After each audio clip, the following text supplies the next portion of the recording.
Well, hello, I'm so glad to see you again. We've already talked about bamboo and a little bit about the materials and the brushes, but today I thought I'd talk about a different subject, and this is going to be the Chinese orchid, which is the second subject that came from calligraphy.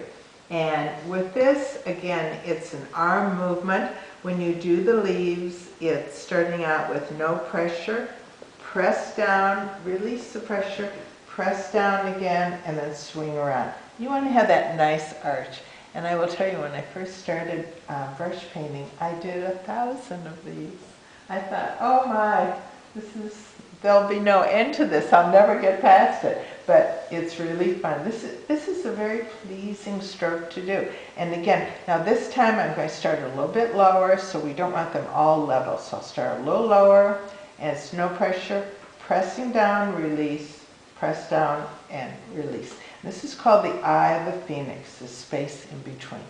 So you can either paint the Chinese orchid, you can do the leaves in a green if you wish. I'm doing it more classically using the ink. And so we just need to do 3 more strokes and we have our painting. So again, it's no pressure, press down and release. There's 3. Okay, now figuring out. There's 1, and let's do 1 more, like so. Now, if you like, you can add some marsh grasses. And you want to be sure and use paper towel. I love to use Viva because it's very absorbent. This is a good way to test your brush, whether it's too wet or too dry. So I'm just going to use the very tip of my orchid bamboo brush and do a few light strokes that will be like marsh grass. And then if you get carried away, if you absolutely cannot help yourself, you can always do things like that, which are a lot of fun and I love doing. Okay, now I'm going to rinse that brush, and then I'm going back to take a detail brush and I'm going to make a reservoir of color. The color I'm going to be using is alizarin crimson, and I want it to be fairly pale. And I'm going to do the flower. The flower starts out doing 2 bud strokes, which are no pressure, press, no pressure, press. And then out here, come in, out here, come in. And all we need is 1 more. So, and these petals can be anywhere. You could have, say, 3 petals at the top. You could have 3 petals at the top, 2 at the bottom. You could have all 5 petals at the top. So it really doesn't matter. It's a matter of artistic decision what you want to do. And you could have many flowers, or just keep it simple and have the 1.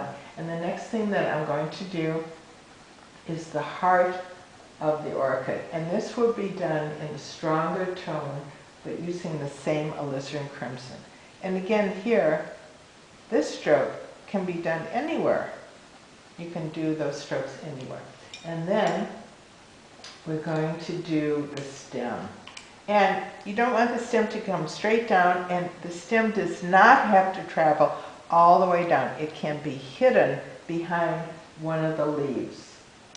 And actually that will be much more pleasing. So I'm just going to start here, do a little hesitation, and then hide it. And there we have a Chinese orchid. And you can see it's a very simple painting, but very elegant.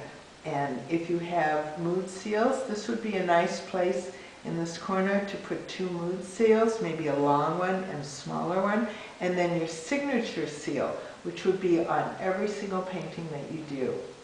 And if you go to my website, www.nanray.com, you can get information about seals, and also in my book, The Chi of the Brush. So I wish you happy painting.